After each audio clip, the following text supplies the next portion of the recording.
Parece que hace una edición especial sobre economía, porque hasta de eso hablamos con Alfonsín y con González Fraga al comienzo. Luego tuvimos aquí al titular del INDEC, a Itzkovich, y ahora Alfonso Pratgay. Muchas gracias por venir. No, gracias Gerardo por invitarme de vuelta. Antes de hablar, no, al revés, quedó una segunda parte que me encanta hacer. Antes de meterme en la cuestión de la economía, se generó, voy llevando un tema de entrevistado a entrevistado.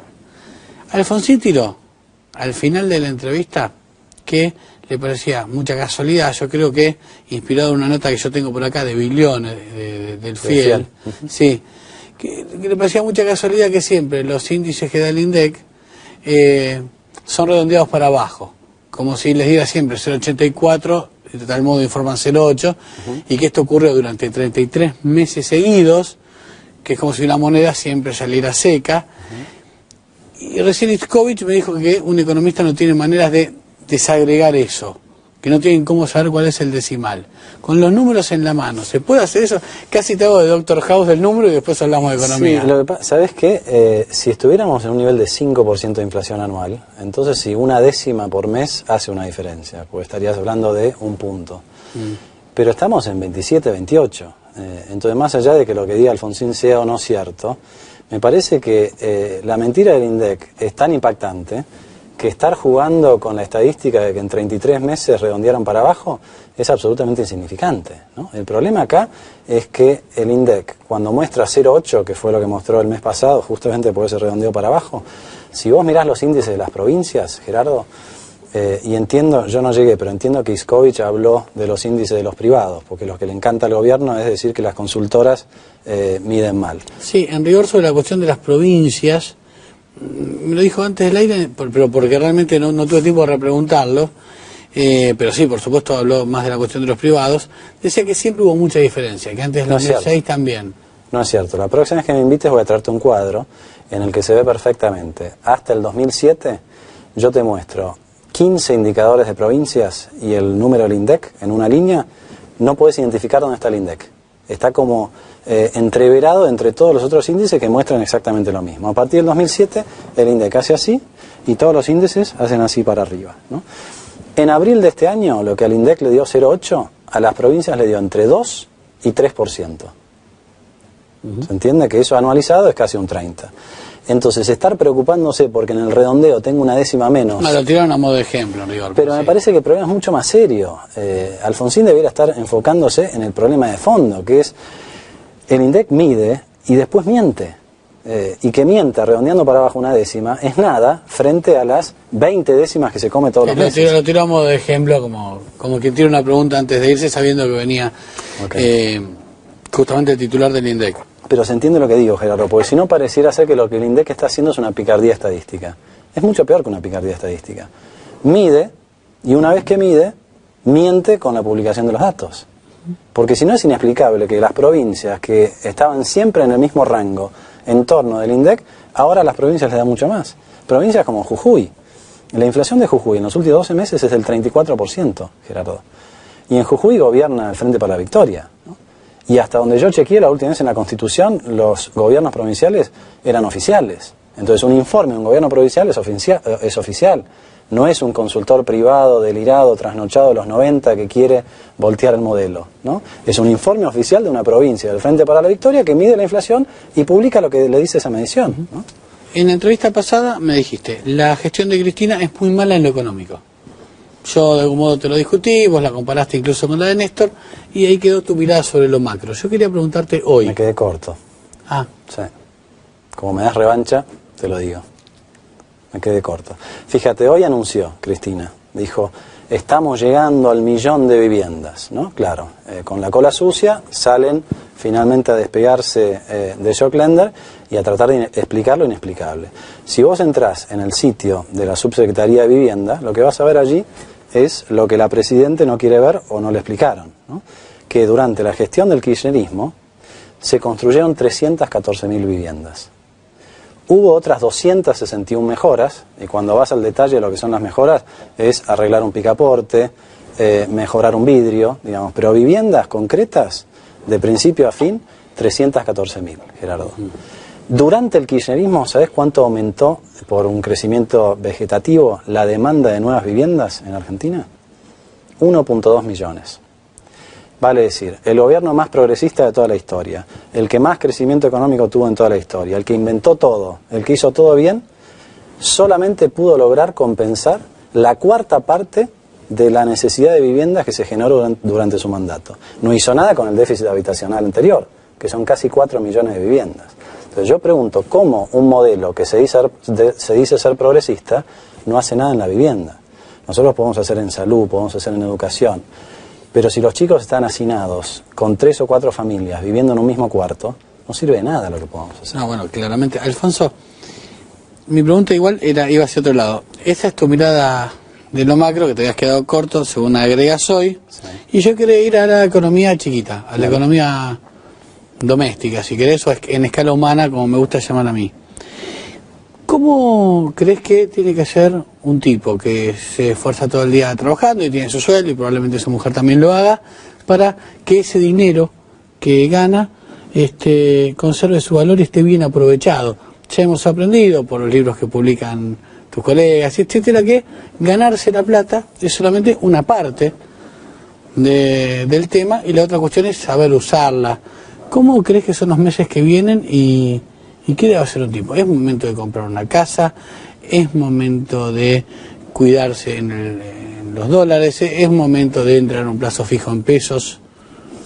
Mira, seguro no es un momento de ahorrar, ¿no? Habría que ver, si miramos a la población, son pocos los que tienen la capacidad de ahorrar hoy. En una sociedad donde casi el 30% de la población está debajo de la línea de la pobreza, tenemos que pensar que la capacidad de ahorro todos los meses es más bien una cuestión de la clase media o clase alta.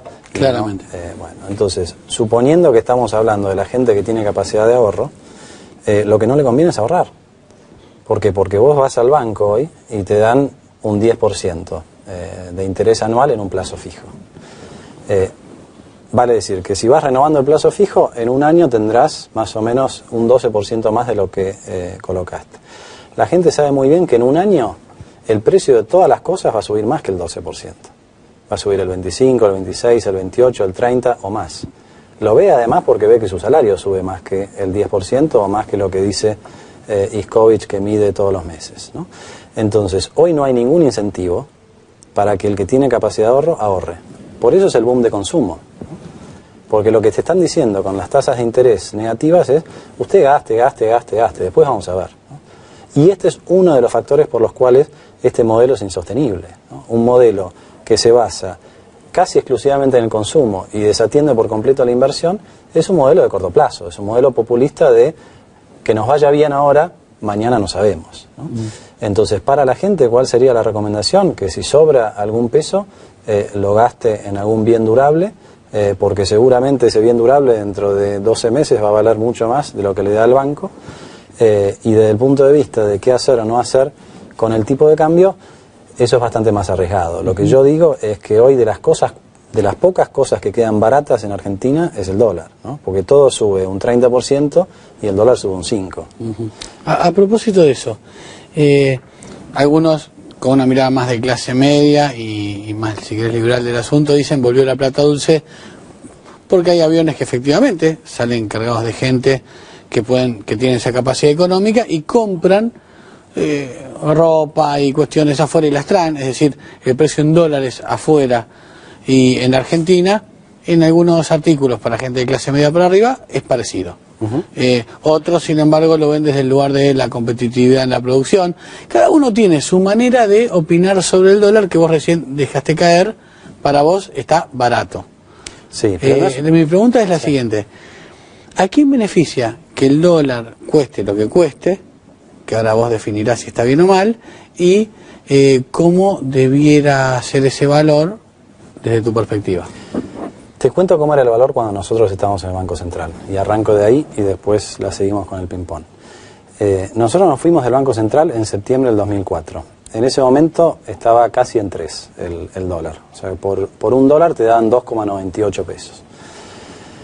Si nosotros nos tomamos el trabajo de ajustar esos 3 pesos del septiembre del 2004 por la inflación real, no la de Iskovich y la del INDEC, sino la de las provincias, incluidas las provincias que son amigas del gobierno, desde el 2004 hasta ahora, y le resto la inflación en Estados Unidos, para tener en cuenta que el que se va a Miami tiene que hacer el cálculo de la inflación americana, ¿sabes cuánto me dan esos 3 pesos de septiembre de 2004?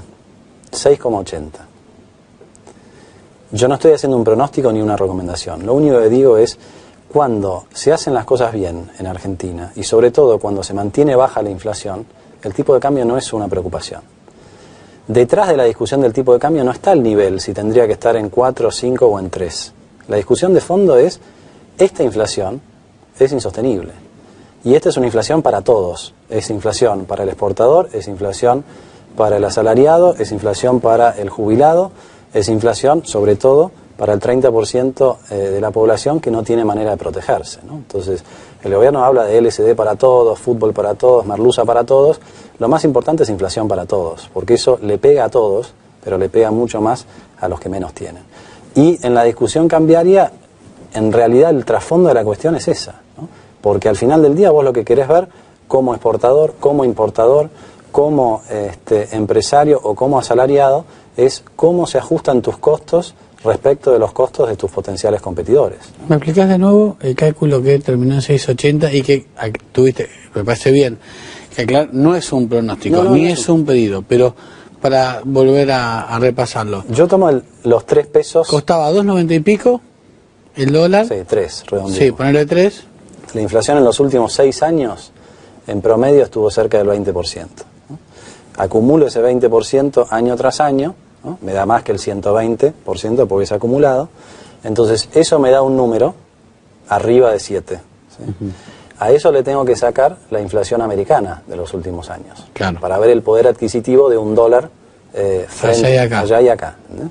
Cuando hago ese cálculo, lo que me queda es 6,80. Vale decir, mi mensaje es, cuando en el Banco Central hay gente profesional, independiente del gobierno de turno, que se preocupa por cumplir con la Carta Orgánica, que dice muy claramente, es misión primaria y fundamental del Banco Central defender el valor de la moneda, no dice defender el valor de la moneda estadounidense, dice moneda punto.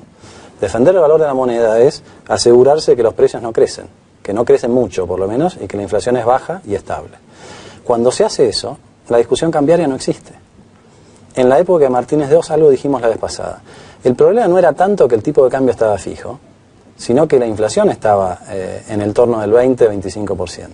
Entonces, cuando esa es la combinación, nadie lo puede soportar. Imagínate vos, Gerardo, que montás una empresa exportadora y estás compitiendo contra la oferta de afuera, contra otros exportadores del resto del mundo, y tus costos crecen todos los años un 20% en dólares. Bueno, vos tenés que ser un monstruo de competitivo para todos los años ganarle al costo adicional que te impone esta inflación, ¿no? Alfonso, muchísimas gracias el tiempo de vuelta. Por venir, sí, está, pero podemos seguir haciendo más. Cuando quieras. De verdad, Sí.